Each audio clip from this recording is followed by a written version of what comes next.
Kali ini kita akan membahas apa itu gerakan anti globalisasi, bagaimana media alternatif digunakan dalam gerakan ini, dan dampak representasi gender pada gerakan anti globalisasi pada media alternatif.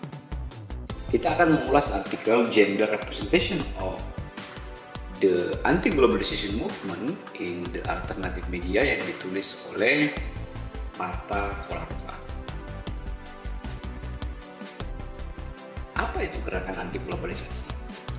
Gerakan anti globalisasi adalah gerakan sosial dan politik yang menentang globalisasi dan neoliberalisme. Gerakan ini bermula pada akhir abad ke-20 dan mencapai puncaknya pada awal abad ke-21. Gerakan ini memiliki beragam tuntutan seperti menghentikan perdagangan bebas, memperkuat hak-hak pekerja, dan melawan korporasi multinasional. Salah satu contoh gerakan anti globalisasi yang terkenal adalah gerakan Zapatista di Meksiko. Gerakan ini bermula pada tahun 1994 ketika kelompok petani dan pekerja meletakkan senjata mereka untuk memprotes perlakuan pemerintah yang tidak adil. Gerakan ini dikenal karena menggunakan media alternatif untuk menyebarkan pesan mereka dan membangun solidaritas dengan gerakan serupa di seluruh dunia. Media alternatif dalam tulisan ini itu mengacu pada publikasi non-komersial yang independen dari partai politik dan memiliki basis organisasi yang lebih demokratis serta pembaca yang aktif. Media alternatif ini muncul sebagai respons terhadap ketidakpuasan terhadap representasi protes, kelompok minoritas, dan isu-isu tertentu dalam media mainstream. Tujuan dari media alternatif adalah untuk menyampaikan pandangan mereka sendiri, mengekspresikan oposisi, sikap mereka, dan membangun jaringan solidaritas. Dalam tulisan yang ditulis oleh Marta menggunakan analisa konten visual pada media alternatif di Inggris dan Republik Ceko. Penulis menggunakan sampel gambar dari media alternatif yang menunjukkan aksi protes anti globalisasi di Praha dan Genoa. Penulis ini kemudian menganalisa gambar-gambar tersebut untuk melihat bagaimana perbedaan gender direpresentasikan dalam media alternatif. Selain itu, penulis juga melakukan analisa semiotik terhadap beberapa gambar untuk mengekstrak makna yang terkandung di dalamnya. Lebih lanjut, penulis melakukan interpretasi terhadap situasi dalam gambar, seperti jenis kelamin aktivis yang memakai topeng dan warna pakaian yang dikenakan oleh aktivis. Karena hampir semua gambar dalam media alternatif itu berwarna hitam putih.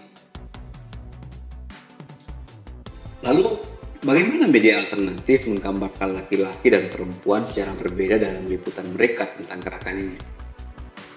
Di sini, perempuan itu direpresentasikan lebih sedikit daripada laki-laki dan digambarkan melakukan aktivitas yang berbeda dari laki-laki pada demonstrasi di Praha dan Genoa. Perempuan lebih banyak digambarkan sebagai sosok yang pasif, atau dalam protes kreatif mereka hanya ditempatkan sebagai yang melakukan suatu tarian atau hanya berdiri, sekali dengan tangan terangkat, sekali ditangkap gitu. Tetapi mereka tidak digambarkan berkelahi, merusak properti atau berbicara, bahkan dalam kelompok campuran yang ada dalam satu masa aksi tersebut. Aktivitas-aktivitas ini hanya ada dalam gambar dengan gambar para laki-laki gitu.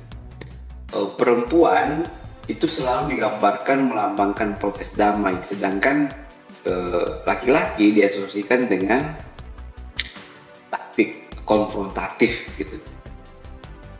Meskipun pasifis secara umum positif, taktik ini dianggap lebih rendah dan tidak efektif dalam perjuangan gerakan anti globalisasi. Berkelahi dan merusak properti dianggap lebih penting gitu. Jadi seluruh perjuangan direpresentasikan sebagai institusi laki-laki di mana perempuan tidak berpartisipasi atau di mana mereka diasosiasikan dengan makna yang berlawanan seperti perdamaian, cinta, anti kekerasan. Nah, inilah yang kita sebut sebagai representasi gender yang kemudian di-framing oleh suatu media. Jadi representasi gender ini mengacu pada cara di mana gender, baik laki-laki maupun perempuan, digambarkan, dipahami, dan diwakili dalam media, budaya populer, dan masyarakat secara umum. Representasi gender dapat mencakup stereotip, peran gender yang diatribusikan, dan konstruksi sosial tentang apa yang dianggap sebagai maskulinitas dan feminitas gitu. Apa yang paling berbahaya dari representasi semacam ini? Salah satunya adalah stereotip. Jadi stereotip itu mengacu pada gambaran umum atau pandangan yang umumnya diterima tentang karakteristik atau perilaku tertentu yang dikaitkan dengan kelompok tertentu, seperti gender, ras, etnisitas.